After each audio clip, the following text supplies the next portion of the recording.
जय कुंज बिहारी जय राधा माधव जय कुंज बिहारी जय गोपी जन वल्लभ जय गिरिवरधारी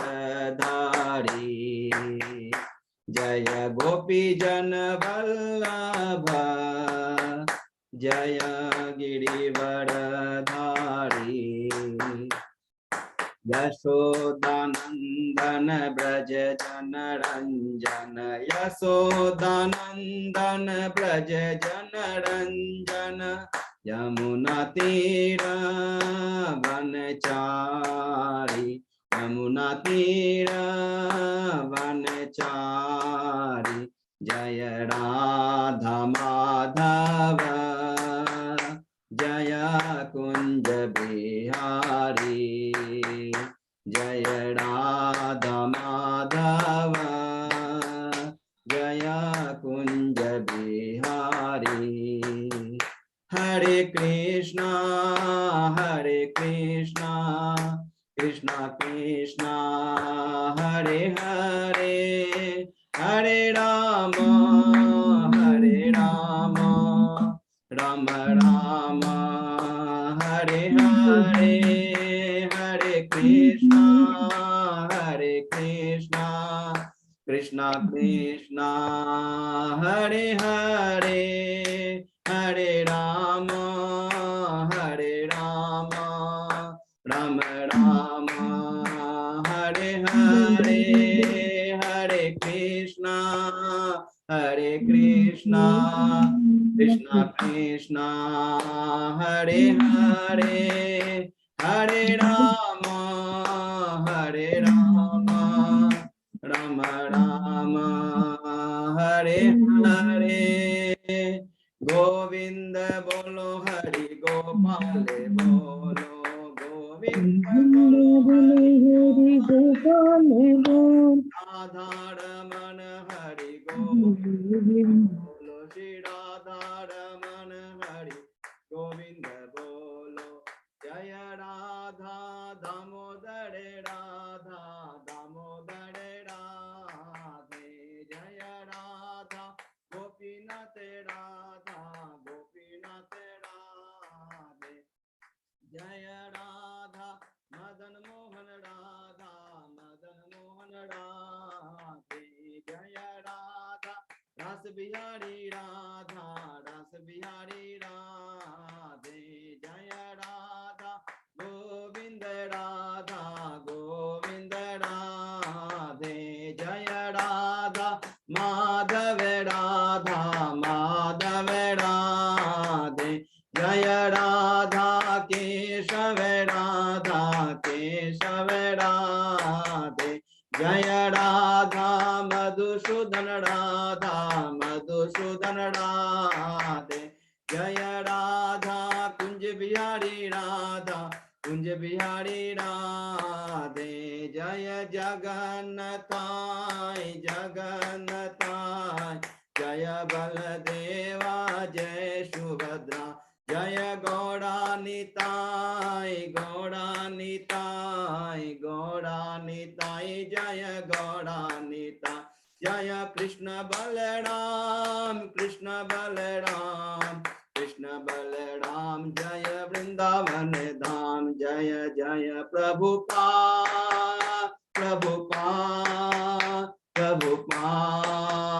जय श्रीला प्रभुपाद जय जय गुरुदेव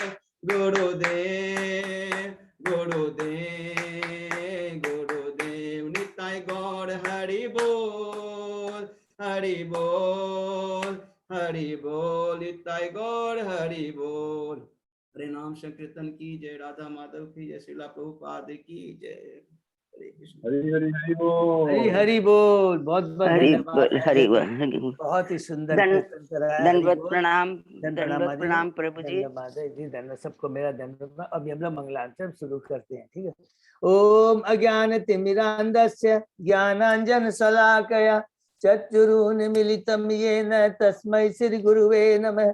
श्री चैतन्य मनोभीष्टं स्थापितं येन भूतले स्वयं रूप कदा मह्यं ददाति स्वपदान्तिकं।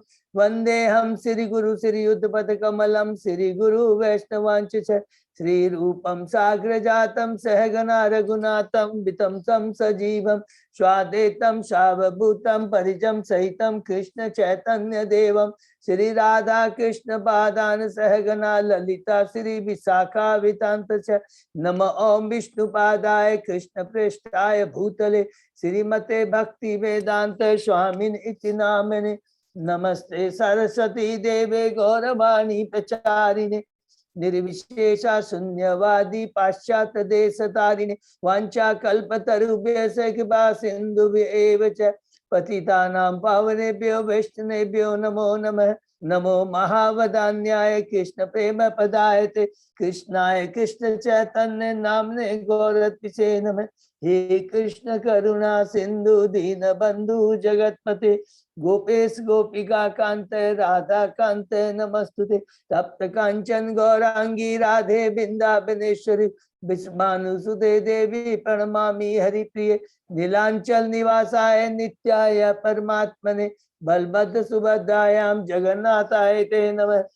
जय श्री कृष्ण चैतन्य प्रभु नित्यानंद श्री अद्वैत गदाधर श्रीवासादि गौर भक्त वृंद मुखम करोति वाचालम पंगुलंगे गिरिम यत्कृपातमहं वंदे श्री गुरुं दीनतारिणं परमानंद माधवम श्री चैतन्य ईश्वरम।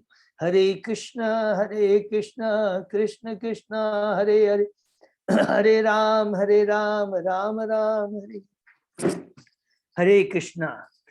श्री श्री मंगलाचरण की जय, शिला प्रभुपाद की जय। हरे कृष्णा। आज के श्रीमद् भागवतम कक्षा में अध्याय चर्चा में सभी भक्तों का हार्दिक स्वागत है। मेरा सभी भक्तों के चरणों में दंडवत प्रणाम है। हम भगवान श्री कृष्ण गुरु आचार्य भक्त सीनियर डिवोटर्स की कृपा से कई दिनों से श्रीमद् भागवतम का अध्ययन कर रहे हैं, चर्चा कर रहे हैं। अभी हम लोगों ने कैंटो 3 शुरू किया है और प्रथम अध्याय में है।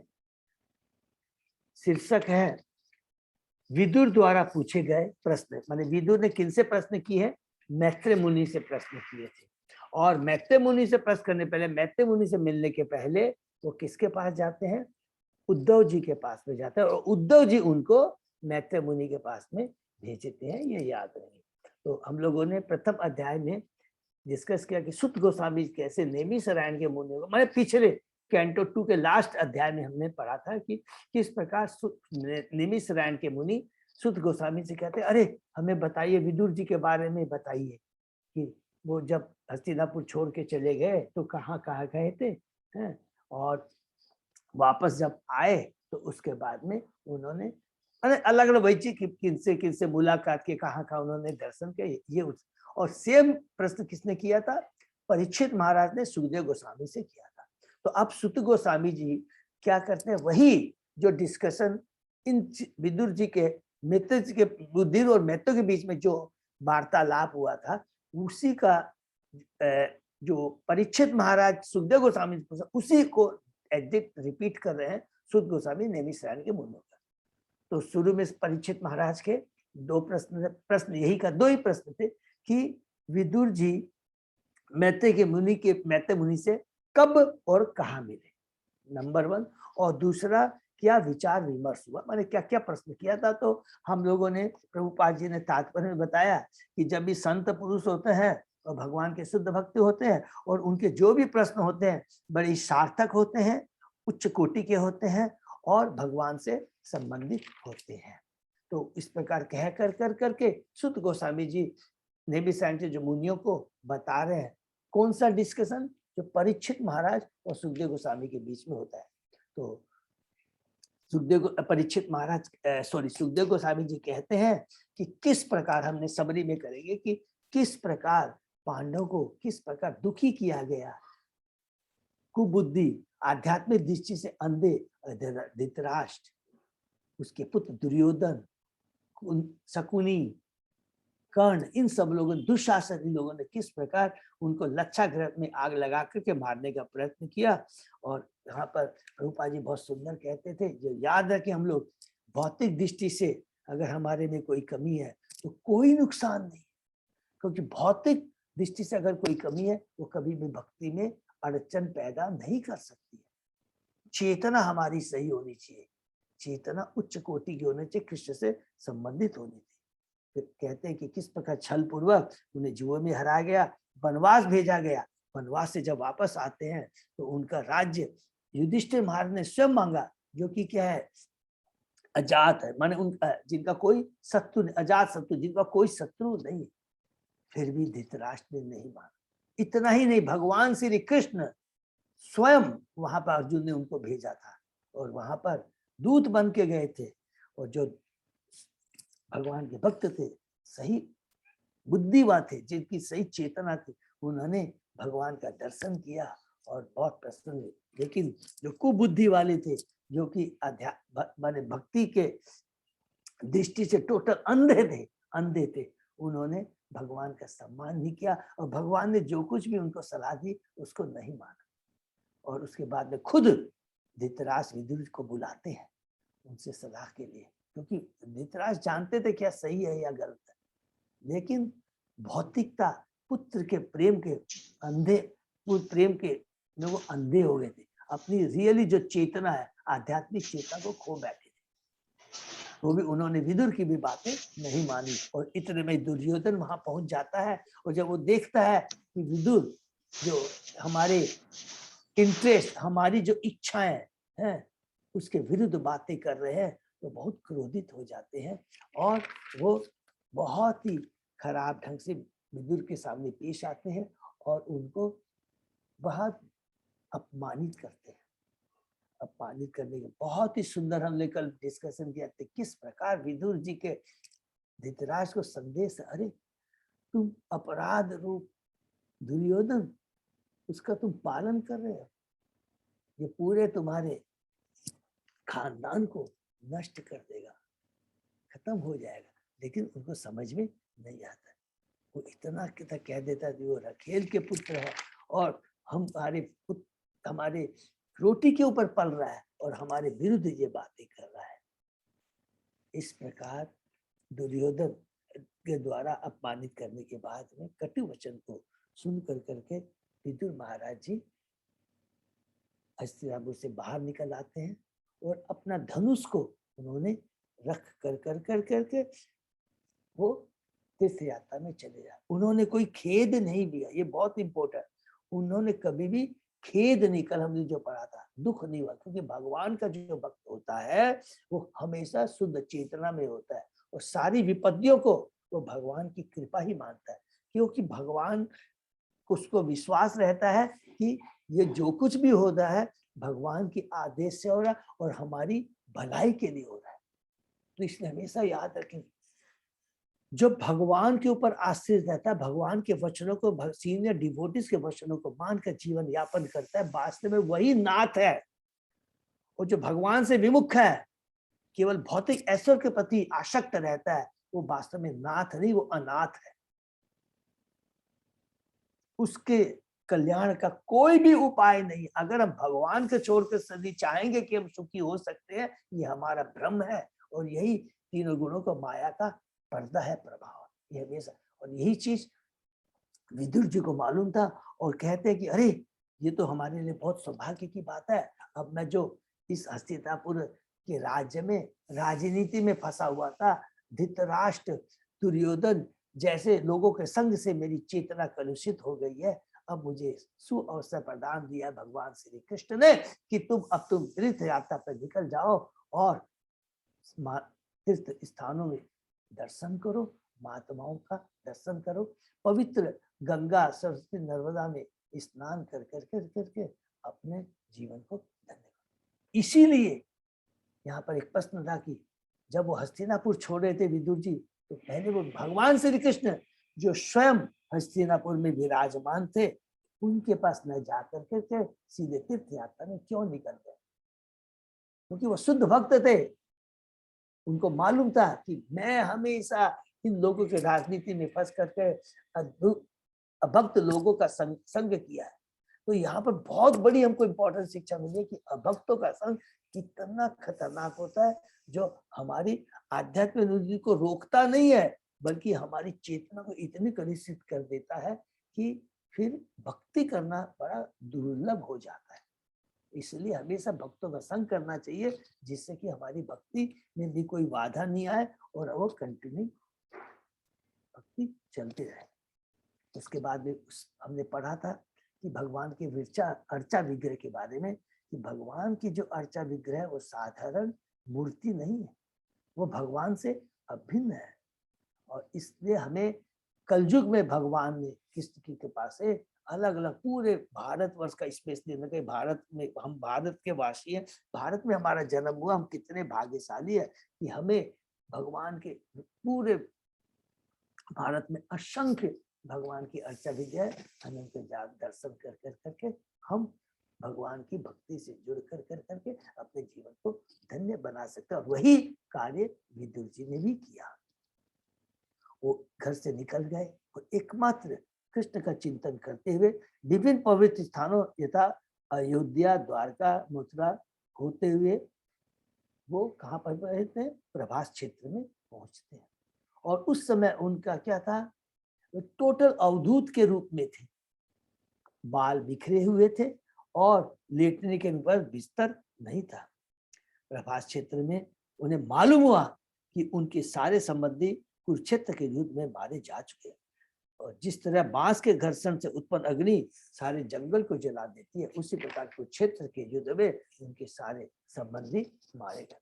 इसके बाद में वो सरस्वती नदी जो पश्चिम दिशा में बहती है वहां पर जाते हैं। और लिखा था, हमने पढ़ा था, उन्होंने 11 तीर्थ स्थानों को देखा। वहां महर्षियों तथा देवताओं द्वारा स्थापित किए गए भगवान विष्णु के विविध रूपों से युक्त अनेक अन्य मंदिर भी देखे। जो 11 जो मंदिर, उसके अलावा भी उन्होंने अन्य मंदिर भी देखे। वे मंदिर भगवान के प्रमुख चिन्हों से अंकित थे और आदि भगवान श्री कृष्ण का स्मरण दिलाने वाले। हरि बोल। वो सारे जो मंदिर थे विष्णु को, वो सब भगवान। देखिए, इसीलिए क्या है कि हमेशा भक्तों का संग करना चाहिए और हमारे सारे कार्य, हमारी सारी एक्टिविटीज ऐसी होनी चाहिए जो कृष्ण की याद दिलाए। माने कृष्ण को ध्यान में रखकर, केंद्र में रखकर सारे हमें एक्टिविटी करना चाहिए।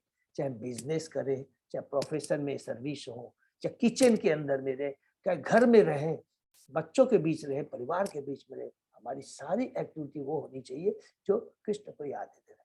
अर्थात समरी में क्या मिल गया सब? अभक्तों का संग नहीं करना चाहिए, क्योंकि अभक्तों का संग करेंगे तो चेतना वैसी हो जाएगी और कृष्ण से हम लोग दूर चले जाएंगे और ये मनुष्य योनि का सदुपयोग न होकर दुरुपयोग होगा। तो यहाँ तक हमने पढ़ा और उसके आगे आज हम लोग पढ़ते। ओम नमो भगवते वासुदेवाय। ओम नमो भगवते वासुदेवाय। ओम नमो भगवते वासुदेवाय। नारायण नमस्कृत्य नरं चैव नरोत्तमं देवी सरस्वती व्यासं ततो जयम् उदीरये। नष्ट प्रायेषु अभद्रेषु नित्यं भागवत सेवया भगवती उत्तम श्लोके भक्ति भवति नैष्टिकी। आराधयो भगवान ब्रजेश तनय ततधाम वृंदावन रमया काचित् उपासना ब्रजवधू वर्गेण या कल्पिता।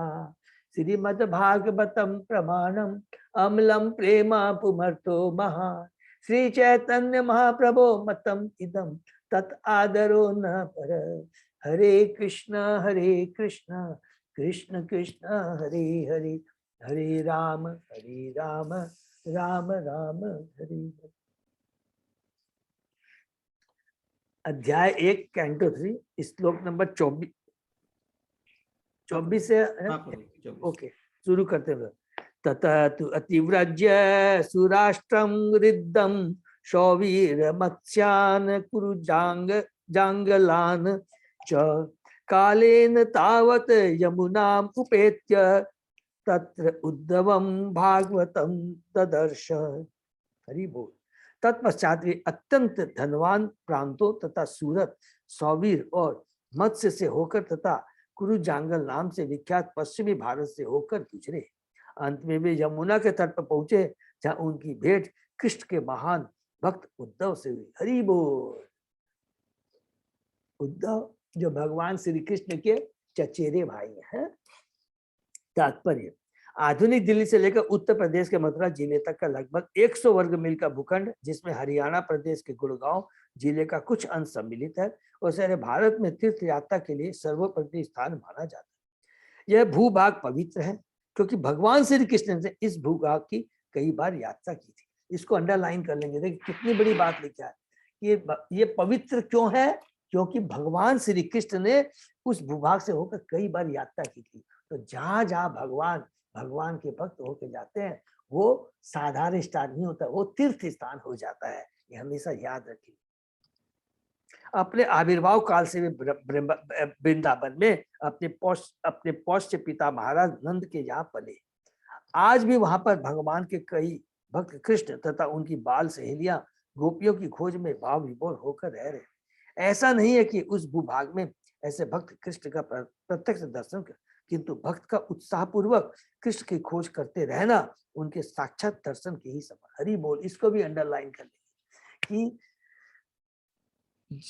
कृष्ण की उत्साहपूर्वक खोज करने रहना, साक्षात दर्शन करने, भगवान का चिंतन करना, खोज करना, भक्ति के लिए हम भक्तों के पास जाना, इस इच्छा से, इस भाव से जाना है भी, ये कृष्ण के दर्शन के ही समान है। ऐसा कैसे है, इसकी व्याख्या तो नहीं की जा सकती, किंतु जो भगवान के शुभ भक्त उनके द्वारा ऐसा अनुभव किया जाता है। अर्थात क्या हुआ, देखेंगे जो भगवान के भक्त जहां से गुजर रहे हैं, उनको बहुत सुंदर सुंदर आप देखेंगे होटल बने हुए हैं, ये बने हुए हैं। आप उनसे पूछेगा प्रभु आप रास्ते में गए क्या क्या देखा, वो नहीं बता पाएंगे, क्योंकि पूरे रास्ते में वो जाते रहते, उनका केवल चिंता केवल भगवान और भगवान के भक्तों से मिलने की रहती है। केवल भगवान का ध्यान करते हैं, हमें भगवान का दर्शन होगा। अरे अभी मैं वहां जा रहा हूँ, वृंदावन जा रहा हूँ, मथुरा में ऐसे ऐसे भक्तों का दर्शन होगा, भगवान का दर्शन। तो समझ में आ गया, इसका मतलब हर क्षण वो भगवान का ही दर्शन करते रहते हैं।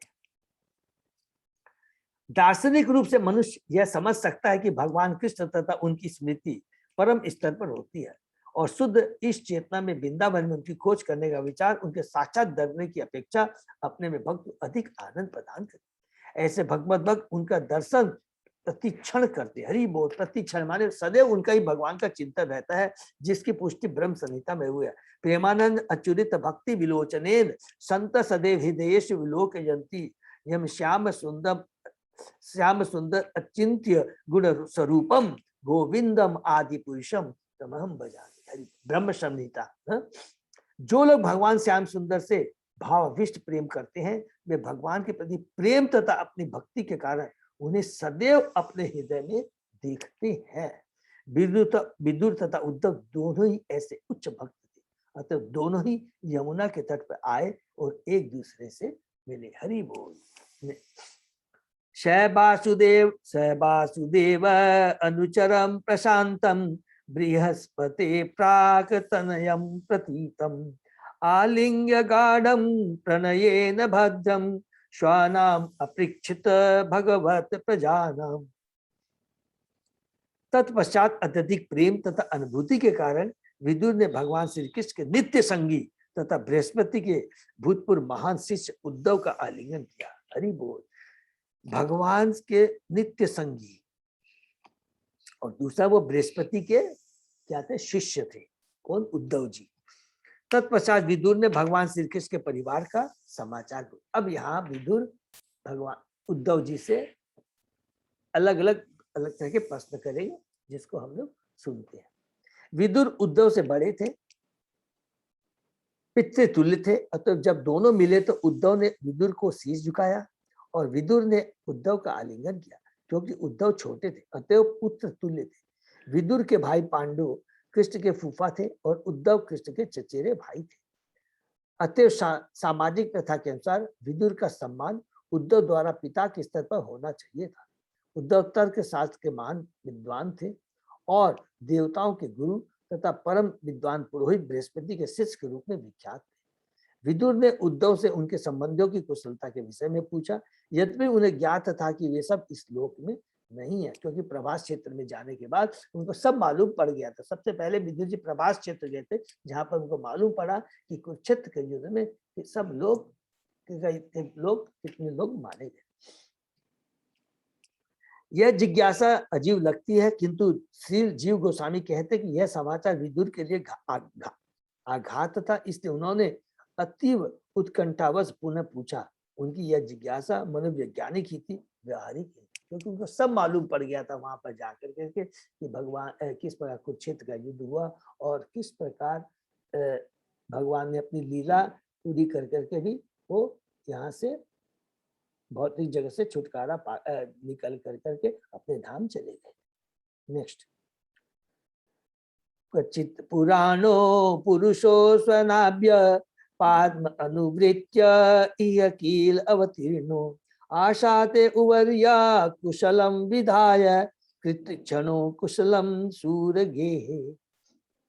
कृपा मुझे बताइए कि भगवान की नाभि से निकले कमल से उत्पन्न ब्रह्मा के अनुरोध पर अवतरित होने वाले दोनों आदि भगवान, जिन्होंने हर व्यक्ति को ऊपर उठाकर संपन्नता में वृद्धि की है, सूरसेन के घर में ठीक से तो रह रहे। हरि बोल। तात्पर्य, भगवान श्री कृष्ण तथा बलराम दो पृथक पृथक भगवान नहीं है। ईश्वर अद्वितीय है, किंतु वे अनेक रूपों में जो एक दूसरे से भिन्न नहीं होते अपना विस्तार करते हैं। ये सभी श्वांश होते हैं।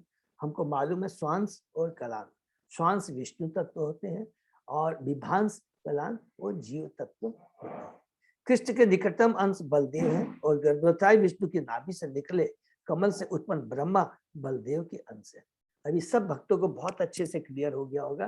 कृष्ण से बलराम है, फिर बलराम से हम लोगों ने पढ़ा था प्रथम चतुर्भुज, मूल संकर्षण, वसुदेव, प्रद्युम्न, अनिरुद्ध।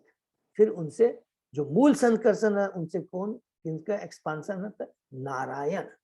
फिर उन नारायण से क्या है कि चार और चतुर्भुज, महाशंकर्षण, वसुदेव, प्रद्युम्न और अनिरुद्ध, और उन महाशंकर्षण से फिर पुरुषावतार एक एक करके हम लोगों ने पढ़ा था, ये पढ़ा था। और याद रखेंगे बलराम और जो श्री कृष्ण है उनका प्रथम वो क्या है, प्रकट है, उनका प्रथम एक्सपांशन है। और कृष्ण और बलराम में कोई अंतर नहीं है। वो भगवान की संवित शक्ति को धारण करते हैं। भगवान वो क्या, सेवक भगवान है और कृष्ण सेव्य भगवान है। जब हम चेतन चरितमानस पढ़ेंगे बहुत डिटेल में पढ़ेंगे, क्योंकि यहाँ वर्णन आया, क्योंकि हमारे भक्तों को एकदम कंसेप्ट क्लियर है। और कृष्ण में भी 64 गुण है, बलराम में भी 64 गुण है। खाली फर्क कितना है, क्वांटिटी के अंदर में वो कृष्ण से वो 64 गुण बलराम में कम है, इतना ही है। वो संधिनी शक्ति धारण करते हैं।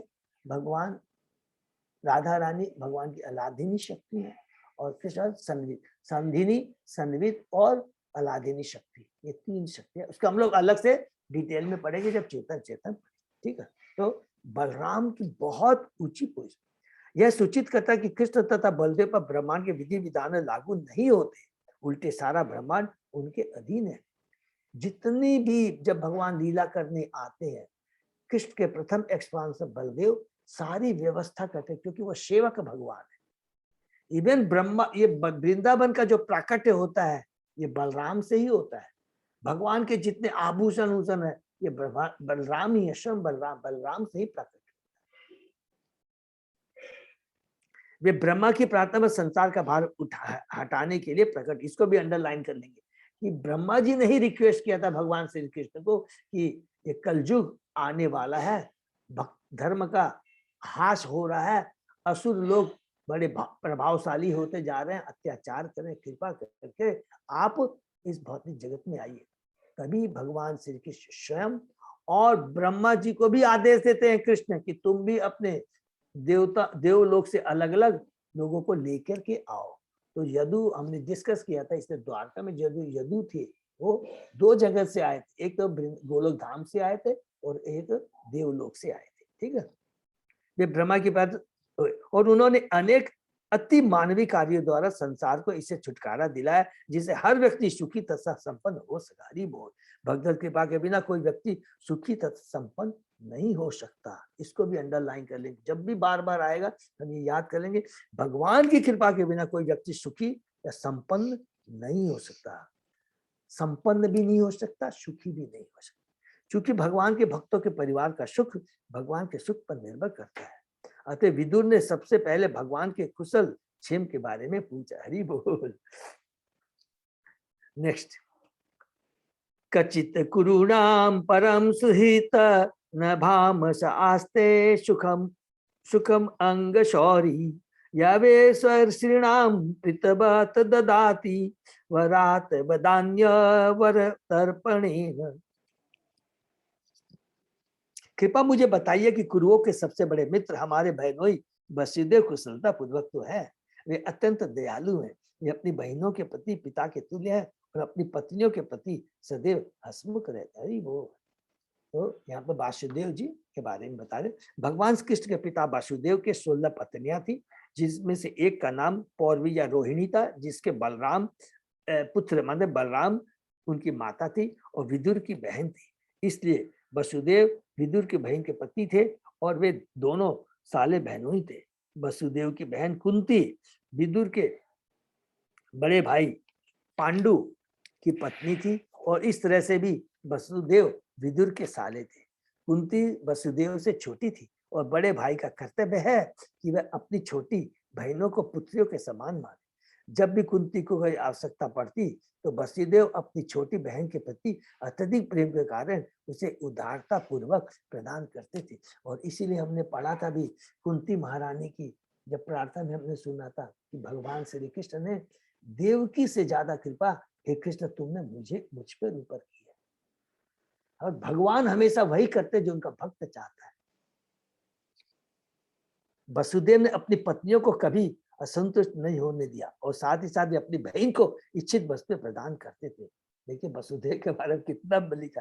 वे कुंती का विशेष ध्यान रखते। हरि बोल। क्योंकि वे अल्पायु में विधवा हो चुकी थी,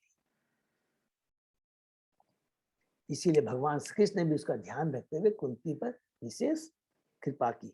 वसुदेव की कुशलता पूछते समय विदुर को ये सारी बातें तथा पारिवारिक संबंध स्मरण हो आए।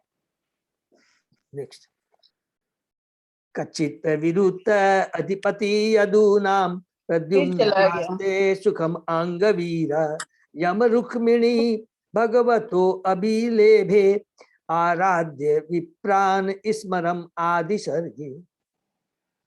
हे उद्धव, मुझे बताओ कि यदुओं का सेनानायक प्रद्युम्न जो पूर्व जन्म में कामदेव था कैसा है। रुक्मिणी ने ब्राह्मणों को प्रसन्न करके उनकी कृपा से भगवान कृष्ण से अपने पुत्र को उत्पन्न किया था। शील जीव गोस्वामी के अनुसार इस कामदेव भगवान श्री कृष्ण के नित्य संगियों में से है। इसकी व्याख्या उन्होंने अपने भाष्य कृष्ण संदर्भ में विस्तार से किया। इसके बारे में हम लोग सब अलग से डिटेल में पढ़ेंगे। कचित सुखम शाश्वत वृष्णि भोज दासारकाणाम अधिपस आस्ते यम अव्ययसिंचत सतपत्र नेत्र निप आशन आशाम परिहृत्य दूरात। हे मित्र, मुझे बताओ क्या शाश्वतो विष्णुओं भोजो तथा दासहो के राजा उग्रसेन अब कुशल मंगल से है। क्योंकि उग्रसेन को कृष्ण भगवान ने राजा बनाया था जो कंस को मारने।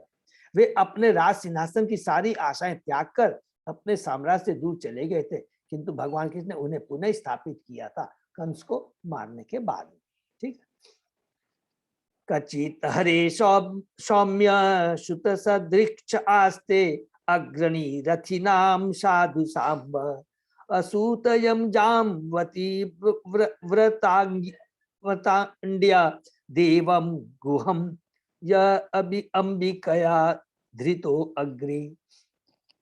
हे सौम्य, सांब ठीक से तो है, वह भगवान के पुत्र सदृश ही है। पूर्व जन्म में वह शिव की पत्नी के गर्भ से कार्तिकेय रूप में जन्मा था और वही श्री कृष्ण की अत्यंत संपन्न पत्नी जामवती के घर से उत्पन्न हुआ है। यही सांब है जो हम लोग आगे पढ़ेंगे, जो कि मूसल लीला में जिसने भाग लिया था। जिसने प्रोजेक्ट किया था कि बहुत सुंदर ये लीला है, वो अलग से पढ़ेंगे। वही जाम्बवती के पुत्र हैं। तात्पर्य, भगवान के 3 गुणावतारों में शिव भगवान के स्वांश है। उनसे उत्पन्न कार्तिकेय भगवान कृष्ण के अन्य पुत्र प्रद्युम्न के ही समकक्ष है। जब भगवान कृष्ण भौतिक जगत में अवतरित होते हैं तो उनके सभी स्वांश भी उनके साथ उनके विभिन्न कार्यों को प्रकट करने हेतु उत्पन्न होते हैं। वृंदावन की लीलाओं के अतिरिक्त भगवान के सारे कार्य उनके विभिन्न स्वांशों द्वारा संपन्न किए जाते हैं। वासुदेव नारायण के स्वांश हैं, अतः जब भगवान देवकी तथा वसुदेव के वसुदेव रूप में प्रकट हुए तो वे नारायण के रूप में ही प्रकट हुए, माने 4 भुजा के रूप में उत्पन्न हुए थे भगवान श्री कृष्ण।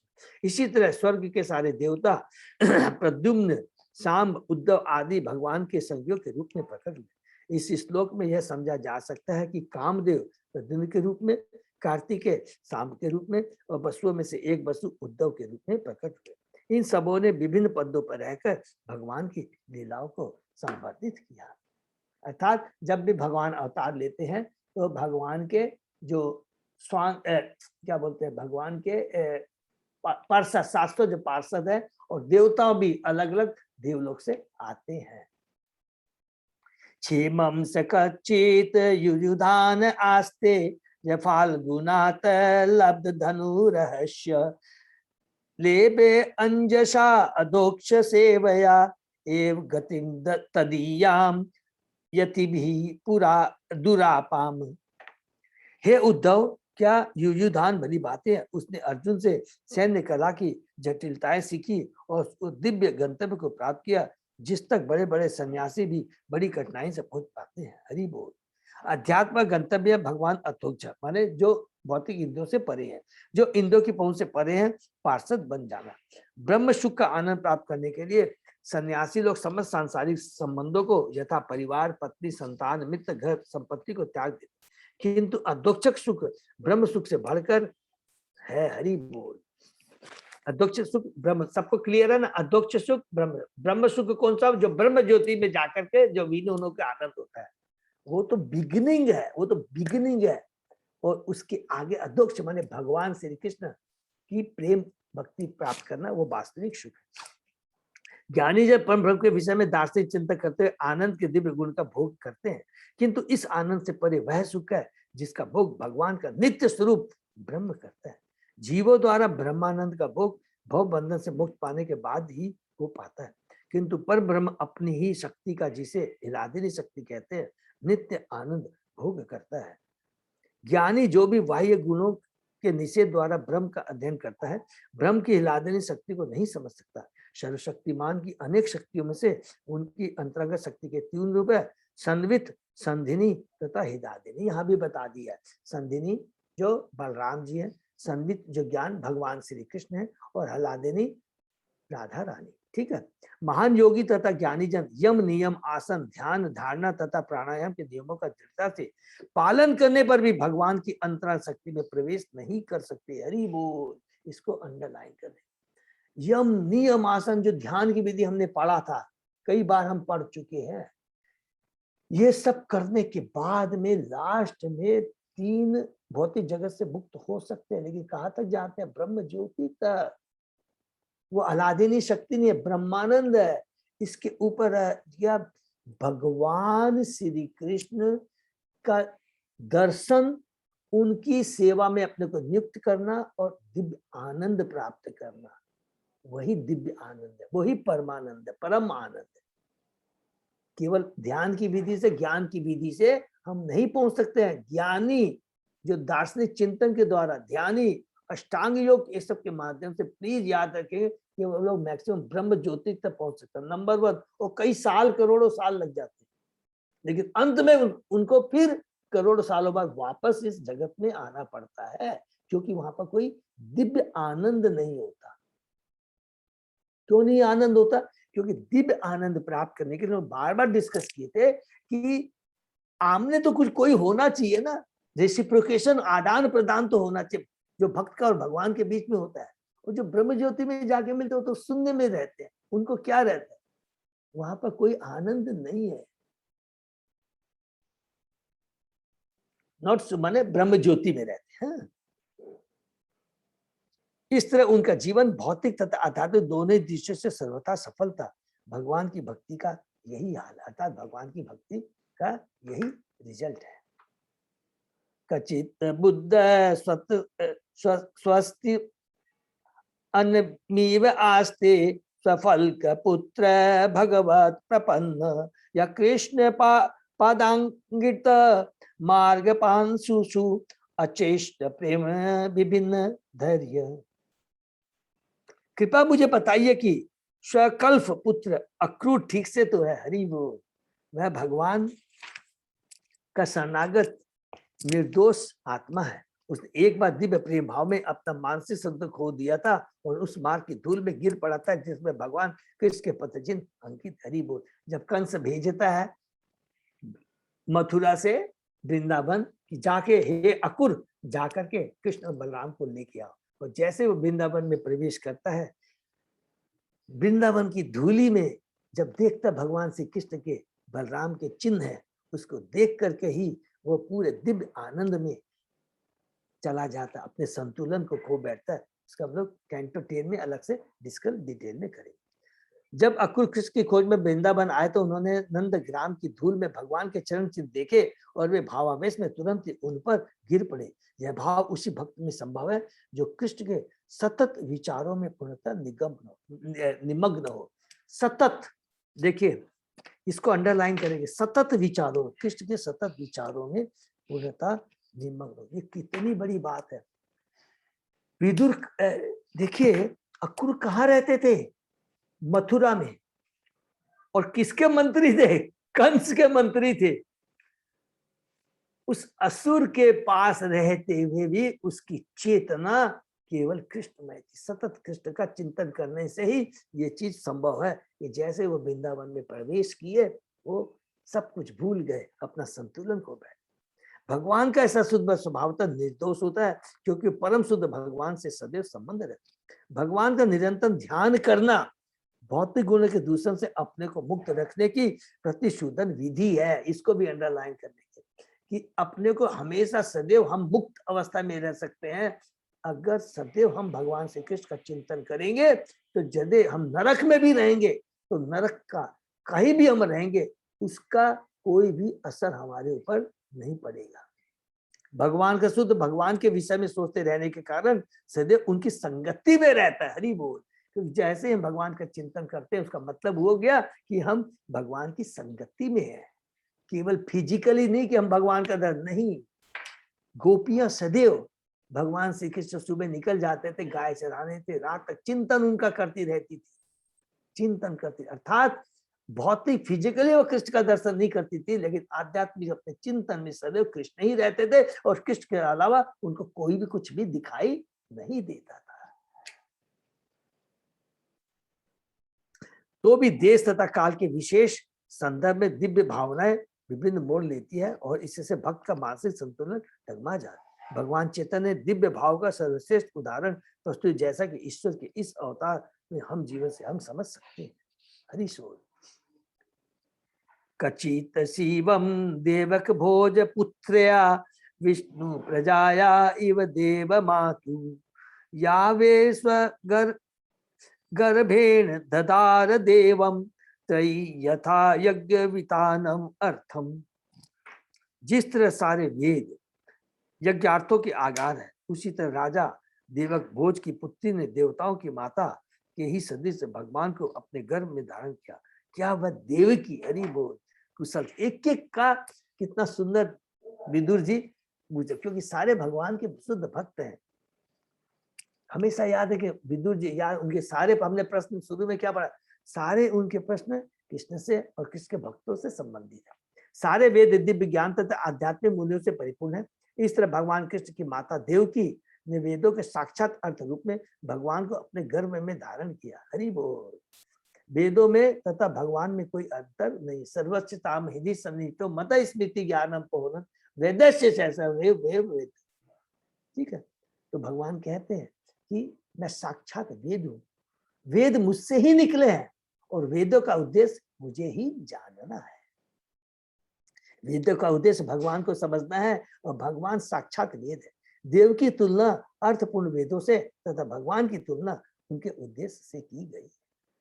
अपि श्रित आस्ते भगवान सुखम व सात्वताम काम दुद अनिरुद्ध यम आमनन्ति स्म हि शब्द योनिम मनमयम सत्व तुरीय तत्वम। क्या मैं पूछ सकता हूं कि अनिरुद्ध कुशलता पूर्वक है, वह शुद्ध भक्तों की समस्त इच्छाओं की पूर्ति करने वाला है और प्राचीन काल से ऋग्वेद का कारण, मन का सस्ता तथा विष्णु का चौथा श्वास माना जाता है। मूल संकर्षण वसुदेव, प्रद्युम्न और अनिरुद्ध, सब चीज एकदम हम लोग को अभी एकदम क्लियर है, ठीक है ना। आदि चतुर्व्यूह बलदेव के आदि अंश वासुदेव, शंकरसन, प्रद्युम्न तथा अनिरुद्ध है। ये सभी विष्णु तत्व है। श्री राम के अवतार में इस सारे के सारे अंश विशिष्ट लीलाओं के लिए प्रकट हुए। भगवान राम आदि वासुदेव है और शंकरसन, प्रद्युम्न तथा अनिरुद्ध उनके भाई थे। अनिरुद्ध महाविष्णु के कारण भी है, जिनके श्वास से ऋग्वेद प्रकट हुआ। मार्कंडेय पुराण में इसकी सुंदर ढंग से व्याख्या हुई है। भगवान कृष्ण के अवतार में अनिरुद्ध उनके पुत्र रूप में उत्पन्न हुए थे। द्वारका में भगवान कृष्ण आदि व्यू के वासुदेव अंश है। आदि भगवान कृष्ण गोलोक वृंदावन कभी नहीं छोड़ते। देखिए इसको याद रखेंगे एकदम, जो कि चेतन भगवान श्री कृष्ण वृंदावन नहीं छोड़ते। उनका प्रथम एक्सपेंशन बलराम, फिर बलराम से हमने जो जो डिटेल डिस्कस किया सारे उनसे एक्सपांशन उन्हीं से आते हैं। इवन सारे अवतार सब कुछ, ठीक है ना। अपीश्रित अन्ये च निज आत्मदेवम अनन्य वृत्त्या समनुव्रतायि हृदिक सत्य आत्मजय चारु देशन गद आद्य स्वस्ति चरंती सौम्य। हे सौम्य, अन्य लोग यथा हृदिक, चारु देशन, गद तथा सत्य भामा का पुत्र जो कृष्ण को अपनी आत्मा के रूप में मानते हैं और बिना किसी विचलन के उनके मार्ग का अनुसरण करते हैं, ठीक से तो है। सबके अलग अलग, जामवती, रुक्मणी, सत्यभामा, सबके अलग अलग बारे में विदुर जी पूछते हैं।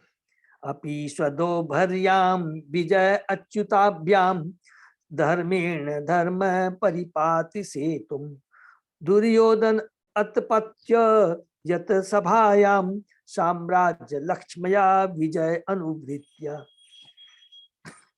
अब मैं पूछना चाहूंगा कि महाराज युधिष्ठिर धार्मिक सिद्धांतों के अनुसार तथा धनपद के प्रति सम्मान से राज्य का पालन पोषण कर तो रहे हैं।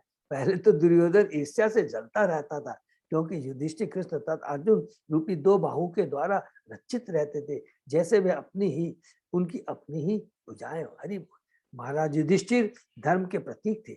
जब वे भगवान कृष्ण तथा अर्जुन की सहायता से अपने साम्राज्य में शासन करते थे, तो उनके साम्राज्य के ऐश्वर्य स्वर्ग के भी ऐश्वर्य की सभी कल्पनाओं को मात कर चुका था।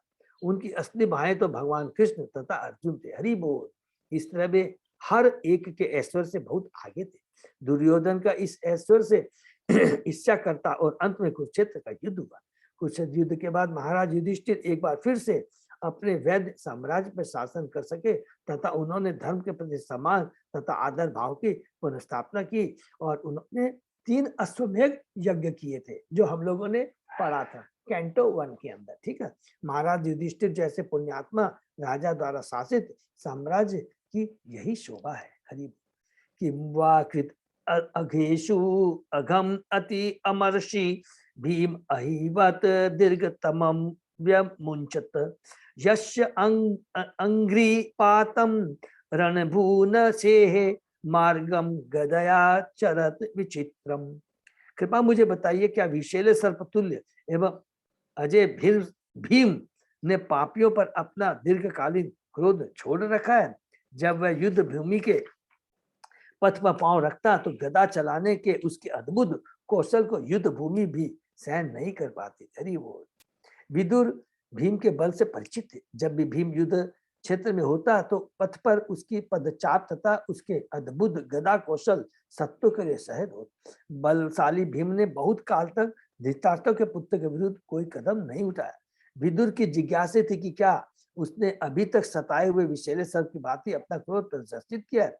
जब सर्प दीर्घकालीन क्रोध के पश्चात अपना विष छोड़ता है तो शिकार जीवित नहीं रह सकता।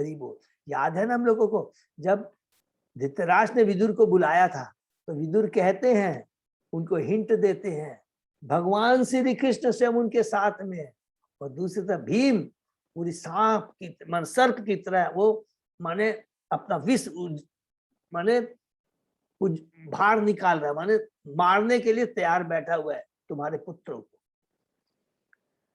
कचित यशधारत यूतपानाम गांडीव दंबे उपरत अरि आस्ते अलक्षिते यते सुरकूट गूढ़ माया की रात गिरीश तुतोष। कृपा मुझे बताइए कि अर्जुन जिसके धनुष का नाम गांडीव है और जो अपने शत्रुओं का विनाश करने में मृत्यु में सदैव विख्यात है, ठीक से तो है? एक बार उसने न पहचानने वाले छद्म शिकारी के रूप में आए हुए शिव जी को वाणों से विद्ध करके उन्हें तुष्ट किया था। तो पशुपात जो वाण भगवान शिव भगवान ने अर्जुन को दिया था। शिव जी ने अर्जुन के बल की परीक्षा एक सुअवसर के शिकार को लेकर हुए झगड़े के द्वारा ली। उन्होंने शिकारी के छद्म वेश में अर्जुन का सामना किया। अर्जुन ने तब तक वाणों से आच्छादित करता रहा जब तक कि वे अर्जुन के युद्ध से तुष्ट नहीं हो गए। उन्होंने अर्जुन को पाशुपति अस्त्र दिया और आशीर्वाद दिया। यहाँ पर विदुर इसी महान योद्धा की कुशलता के विषय में पूछ रहे हैं। यमो उत्सवित तनयो पृथाया पार्थे वृतो पक्षम भी अचिन्नी इव रेमाते उद्याय मृधेश रिक्थम परात सुपर्णो इव ब्रजी वक्रत्रात्र। क्या आपने अन्य भाइयों के संहत में रह रहे जुड़वा भाई को कुशलता पूर्वक है जिस तरह आंख पलक द्वारा सदैव सुरक्षित रहता है, उसी तरह वे पृथा पुत्रों द्वारा संरक्षित है जिन्होंने अपने शत्रु दुर्योधन के हाथों से अपना न्याय संगत साम्राज्य उसी तरह छीन लिया है जिस तरह गरुड़ ने वज्रधारी इंद्र के मुख से अमृत छीन लिया था। हरि बोल। स्वर्ग का राजा इंद्र अपने हाथ में वज्र धारण करता है और अत्यंत बलशाली, किंतु भगवान विष्णु के वाहन गरुड़ ने उसके मुख से अमृत छीन लिया था। इसी तरह दुर्योधन स्वर्ग के राजा के समान बलशाली था, फिर भी प्रतापुत पांडव दुर्योधन से अपना साम्राज्य छीनने में सफल रहे। गरुड़ तथा पार्थगण दोनों ही लाडले भगवत भक्त, इसलिए वे ऐसे प्रबल शत्रुओं का सामना कर सके। पार्थगण माने कुंती के पुत्र। विदुर की जिज्ञासा पांडव के सबसे छोटे दो भाइयों नकुल तथा सहदेव के विषय में थी। ये जुड़वा भाई माद्री के पुत्र थे जो अन्य पांडवों की निभाता थी। यद्यपि वे सभी सौतेले भाई थे, किंतु जब माद्री अपने पति पांडु के साथ प्राण कर गई तो कुंती ने उन सब का भार संभाला था। तो पांडु की दो पत्नियां थी जो उसमें से कुंती और माद्री के पुत्र थे नकुल सहदेव। तो वो सती हो गई थी माद्री है पांडु के साथ में। नकुल सहदेव अन्य तीन पांडव युधिष्ठिर भीम अर्जुन के ही समान थे। वे पांचों भाई विश्व में सगे भाई के रूप में विख्यात है। तीनों श्रेष्ठ पांडवों ने अपने छोटे भाइयों को उसी तरह देखभाल की जिस तरह पलक आंख की रखवाली करती। विदुर यह जानने के लिए उत्सुक थे कि दुर्योधन के हाथों से अपना साम्राज्य जीत लेने के बाद पांडव के छोटे भाई बड़े भाइयों के संरक्षण में सुखपूर्वक तो रह रहे हैं। अहो पिता अपि धीयते अभर्क अर्थे राजर्षि वर्येन बिना पितेन यह तु एक वीर अधिरथ विजिज्ञे धनु द्वितीय ककुभ चतस्र। हे स्वामी, क्या पृथा अब भी जीवित है? वह अपने पितृहीन बालकों के निमित्त ही जीवित रही, अन्यथा राजा पांडु के बिना उसका जीवित रह पाना असंभव था, जो कि महानतम सेना नायक थे और जिन्होंने अकेले अपने दूसरे धनुष के बल पर चारों दिशाएं जीत ली थी। एक पतिव्रता पत्नी अपने स्वामी अर्थात पति के बिना जीवित नहीं रह सकती, इसलिए समस्त विधवाएं स्वेच्छा से उस प्रज्वलित अग्नि को गले लगाती थी जो मृत पति को भस्म कर देती थी। यह भारत में अत्यंत सामान्य प्रथा थी, क्योंकि सारी पत्नियां सती तथा पतिव्रता होती थी। बाद में कलयुग के आगमन के साथ पत्नियां कम पतिव्रता होने लगी और विधवाओं द्वारा स्वेच्छा से अग्निदाह अतीत की बात हो गई।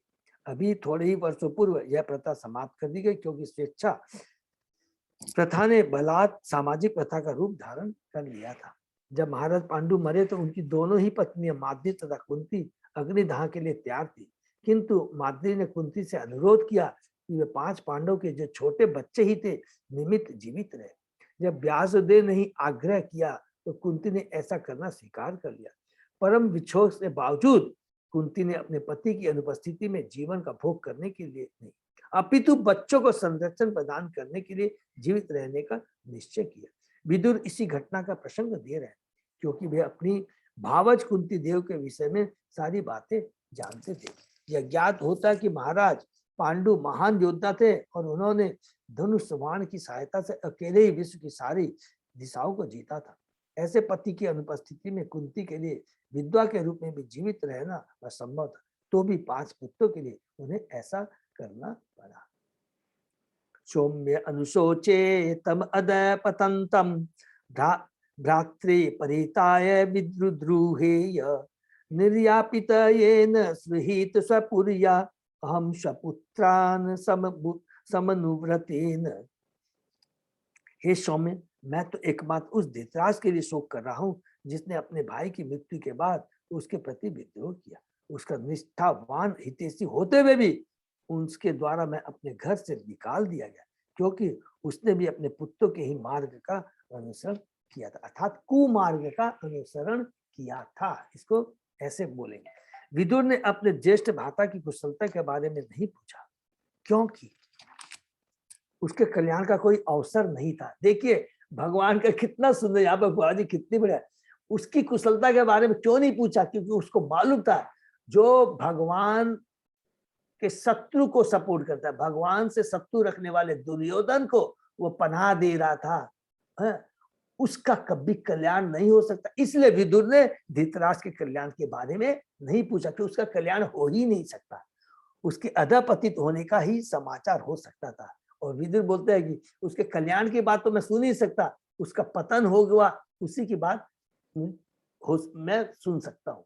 विदुर धृतराष्ट्र के निष्ठावान हितैषी थे और उन्होंने अपने मन में उसके विषय में विचार किया। उन्होंने शोक व्यक्त किया कि धृतराष्ट्र ने अपने मृत भ्राता पांडु के पुत्रों के विरुद्ध विद्रोह किया और उसने अपने कुटिल पुत्रों के आदेश पर उन्हें ही विदुर को उनके घर से निकाल दिया। इन कार्यों के बावजूद विदुर कभी भी धृतराष्ट्र के शत्रु नहीं बने, प्रत्युत उसके हितैषी बने रहे। यहाँ तक कि धृतराष्ट्र के अंतिम दिनों में विदुर ही उनके एकमात्र असली मित्र सिद्ध हुए। विदुर जैसे वैष्णव का आचरण ऐसा ही होता है, वह अपने शत्रुओं का भी भला सोचता है। इसको अंडरलाइन करने की कितनी बड़ी बात।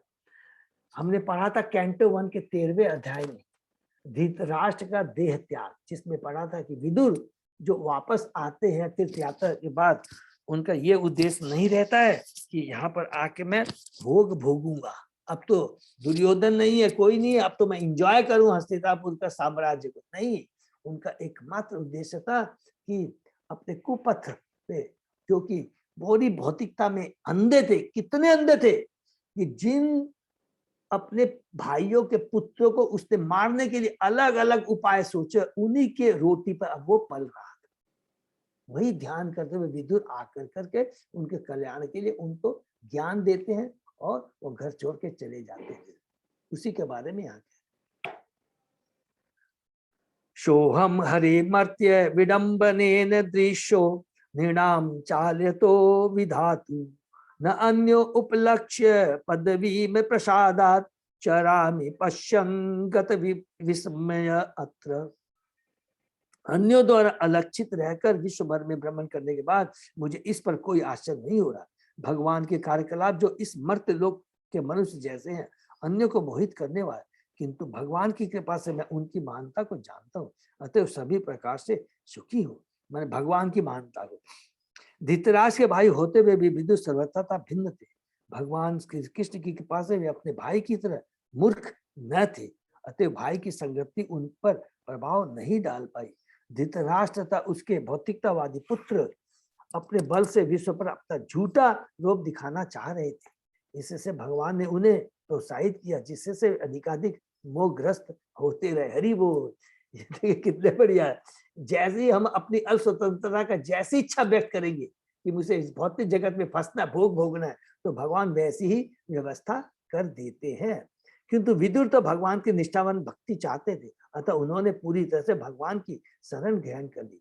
वे अपनी तीर्थ यात्रा के समय इसका अनुभव कर पाए, फलतः वे समस्त संशयों से मुक्त हो गए। उन्हें अपने घर बार से वंचित होने का तनिक भी खेद न था, क्योंकि जब उन्हें अनुभव हो रहा था कि भगवान की कृपा पर आश्रित रहना घर पर रहने की ताकत स्वतंत्रता से कहीं बढ़कर, इसको प्लीज अंडरलाइन कर लेंगे, क्योंकि अब उन्हें अनुभव हो रहा था कि भगवान की कृपा पर आश्रित रहना घर पर रहने की ताकत स्वतंत्रता से कहीं बढ़कर है। भगवान की कृपा पर माने भगवान का ध्यान रखना, दर्शन करना और केवल उन्हीं के बारे में चिंतन करना, उनके नाम गुण लीलाओं का श्रवण का कीर्तन करना का मतलब है कि हम भगवान के शरण में, उनके आश्रय में हैं। और वही हम यदि अपने परिवार, देश, बंधुओं के बीच में अगर रह करके उनके प्रति आसक्त होंगे तो वो क्या होगा, वो हमारे बंधन का कारण है।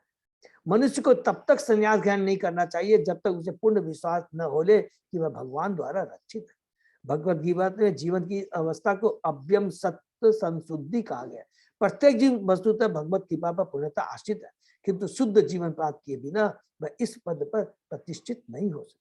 यह आश्रित अवस्था सत्व संशुद्धि कहलाती। ऐसी संशुद्धि का फल निर्भीकता में प्रकट होता है। माने वो भय रहित हो जाता है। जब वो भगवान में पूर्ण आश्रित हो जाता है तो वो पूरा निर्भय हो जाता है।